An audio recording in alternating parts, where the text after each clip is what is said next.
Hey there everyone, you're watching The Game Code and I'm your host Stephanie Pelley. We are Atlantic Canada's only video game show, bringing you everything from the local gaming scene to industry headliners. We've got a jam-packed show for you this week, check it out. We're in Amherst, Nova Scotia at the Gaming Edge, the host of a Super Smash Bros. Tournament and local gaming store to boot. Think portable gaming only happens on your phone or iPad? Well, we know there are those who have fond memories of the retro handhelds. Our resident retro expert John Paynter gives us the lowdown on the classics. Mike's been dying to give his thoughts on Ignition Entertainment's El Shaddai Ascension of the Metatron. He'll be on deck later to let you know all about it. And finally, Ian and Blake are getting you back in the classroom for another lesson in Mobinomics. But first, we're always excited to check out local gaming events, this time at the Gaming Edge in Amherst, Nova Scotia. This new shop specializes in retro video games as well as board and card games. Also geared to run tournaments, we headed down for a local Smash Brothers event. Check it out.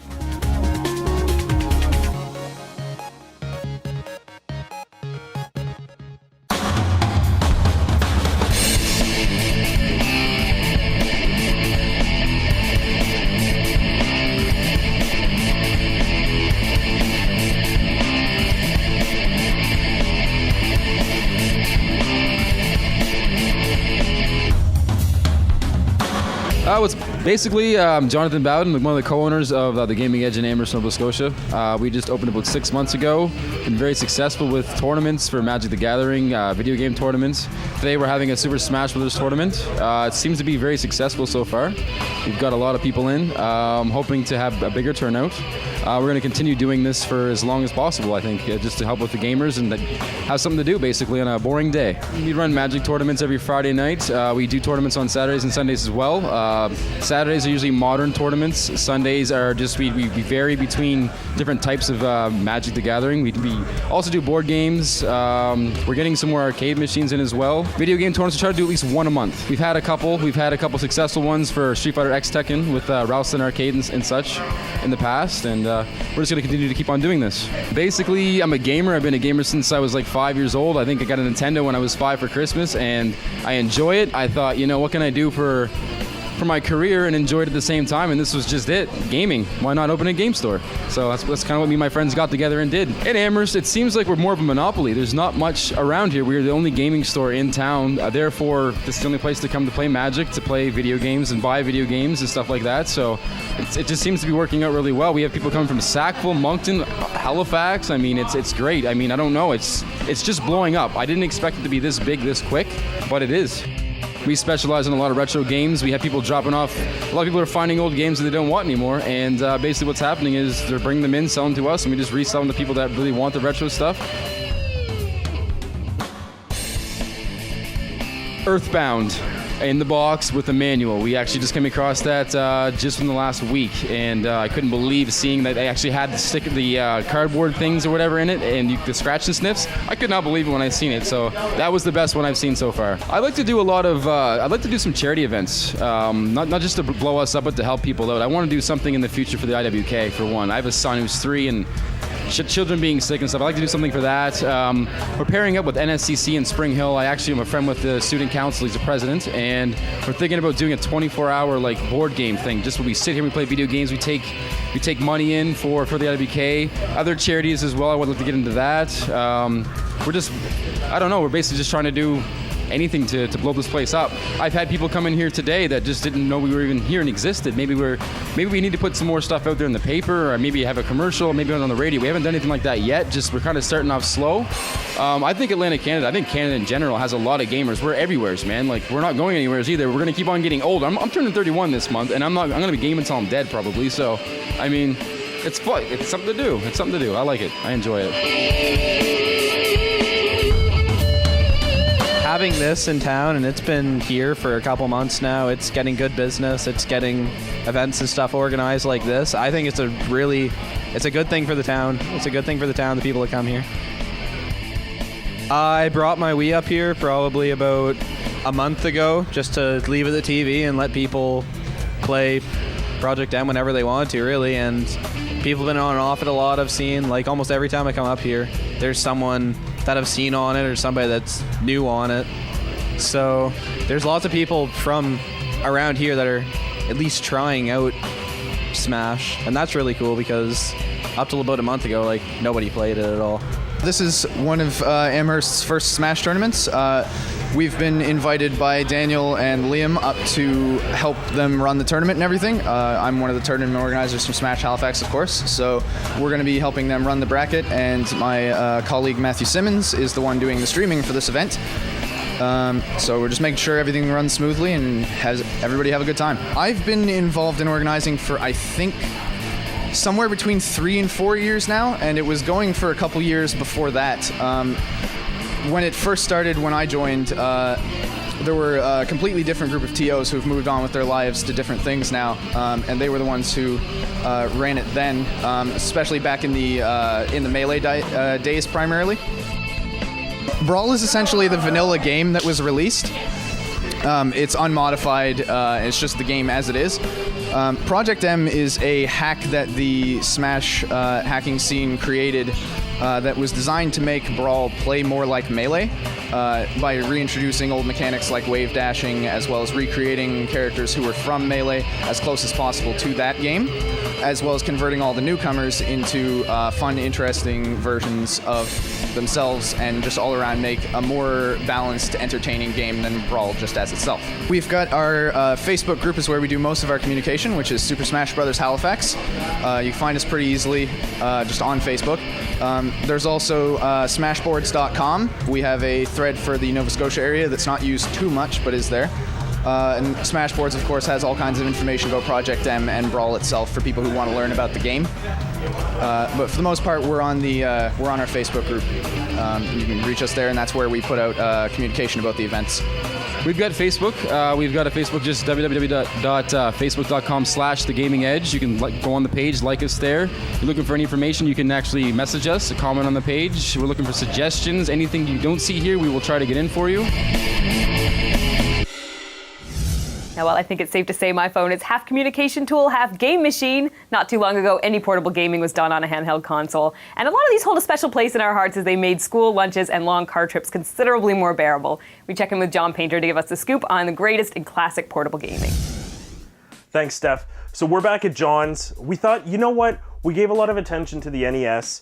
Let's actually talk about some of the handhelds, because that's what I remember playing at lunchtime in school and, you know, trading games and stuff like that. So let's start with the big guy in the room, the Game Boy. Can you give me a little bit of history on this thing? Yeah, well, the Game Boy is actually really cool. They released it in 1989 to basically make games portable, and it was developed by the same person who invented the Game & Watch. And basically what it is an 8-bit handheld system that allows you to take your Nintendo playing games on the road. Now, I remember this sort of being the archaic thing. There was lots of stuff out there, and the Game Boy lasted forever, but it did eventually progress. So we've got a lot more of the newer Game Boy. Can you give me sort of like the progression of how they all went? Yeah, it actually started out with this, the original Game Boy, and then they came out with the Game Boy Pocket, which in Japan came out as the Game Boy Light, which had a backlight system in 1997. From there, they went to a Game Boy Color, and fortunately I don't have one. The one thing you don't have. The one thing I don't have, yeah. And then from a Game Boy Color, they actually moved up and made a better system altogether, and that was the Game Boy Advance. This takes different media, but it'll still play the same original Game Boy games. And if you see here, they actually progressed on that again. They made the SP, and then they came out with the Micro, which is a very small version. As you can tell, it's much smaller than that, but unfortunately, it doesn't run the same hardware, and it can't play the original Game Boy games on it. And then I guess sort of we got to where we are now with the dual screen technology and now the 3D. But going back, I mean, I remember playing, obviously Pokemon was probably the game that, you know, everyone. But did you have any big favorites that stuck out in your mind from the Game Boy era? You know, I played Pokemon a lot, Tetris as well. A few other ones that I played were like the Final Fantasy series on it. But really I played Pokemon a lot, and it was really cool because this connector here, which was originally used for playing head-to-head games, became a peripheral to trade Pokemon as well as fight against them. So it was really neat. They used some of the designs that weren't originally used for that. So. And I know they also had a lot of other cool peripherals, like you could get a giant Game Boy to stick it in to make it more like a console-like experience, and there was always some other crazy stuff for it. Did you have anything that stuck in mind in terms of peripherals for it? Yeah, I think when we were talking about the Hyper Boy, yeah. And it would sit, the Game Boy would sit right inside the Hyper Boy, and it basically made it a tabletop version of the Game Boy, which was kind of neat because at that time you could buy tabletop arcade games that were made by other companies, so it was really neat. So going, I guess, to the next thing, obviously people think of Sega, but there's actually the Neo Geo. Now, I never had it. I really don't know too much about it. So what was this? And tell me a little bit of the history about it. Basically what the Neo Geo is a handheld version that was built by SNK, and it plays handheld arcade games. And it's based off the AES home system that Neo Geo had built, which was actually based off the arcade MVS unit that they had. Now, I know a lot of people, especially in the fighting games community, they really remember this, but what kind of games were out there and what was popular for it? Yeah, it actually had a lot of really cool games. One of them was the SNK versus Capcom game, Match of the Millennium, which is right here, and as well as Metal Slug, which is a run and gun game. And I personally like games like run and gunning, so the other one that they did too were a lot of puzzle games, and puzzle games are always great and they're fun to play on the go. And it was also in color, which was really nice. Now, I never had a Game Boy myself until much later. I think I was grade 6, grade 7 or something like that. I had the Game Gear. That was mine. So tell me about the Game Gear, and we also have a Nomad here. So tell me a little bit about those guys. Yeah, the Game Gear was actually a little neat. Unfortunately, it was a little late to the party. It came out, it was the second color handheld that had come out, and the first being the NEC Turbo Express. And this is really neat, actually. It's basically a portable Sega Master System, and it runs its own games, but it's really nice colors. Unfortunately, it takes 6 AA batteries, and it drains them pretty quick. Yeah, and I remember the power adapter never quite working the way it should, and it was so much fun, but I think it was too much technology at the time. Yeah, it definitely was. It was really more of a home system. The Master System should have stayed that, and until they had more of the technology for battery saving there. But it was really cool because there was the kids that were the Game Boy kids and the kids that were the Game Gear kids. Now, when you and I were growing up, we were both Game Gear kids, and the one thing, I guess now, especially when you look around your room, the one thing I had that made John jealous was there was actually an adapter that received radio signals so you can get TV, and it would actually be like a TV tuner for your game. Do you remember that? I do. I'm still jealous of that. Truth be told, though, the thing didn't work at all. No, but it didn't mean I wasn't jealous. Well, fair enough. Now, the Nomad, this looks like the beast that came out of the swamp. So what's the difference between the Nomad and the Game Gear? What this basically is a portable Sega Genesis, and it allows you to play full Genesis games, and it was the second system to ever do this right after the NEC Turbo Express that I had mentioned. So it plays the actual games that were meant for the home system instead of having its own media. That's all. And I see it's got like an AV out here, so you can actually connect it to the TV and do that kind of thing. Yeah, there's an AV out, a power adapter in, and it also has a second controller port. So you can play 2 players. Someone uses the Nomad and the other person uses the second controller, which is really cool. Now, obviously, there's portable games now. We've got things like the Vita. We've got things like the DS and the 3DS, and and mobile phones is really the big thing. Where do you think we'll ever be nostalgic about it, or has mobile gaming changed so much with phones and tablets that this is sort of almost a relic of the gaming scene?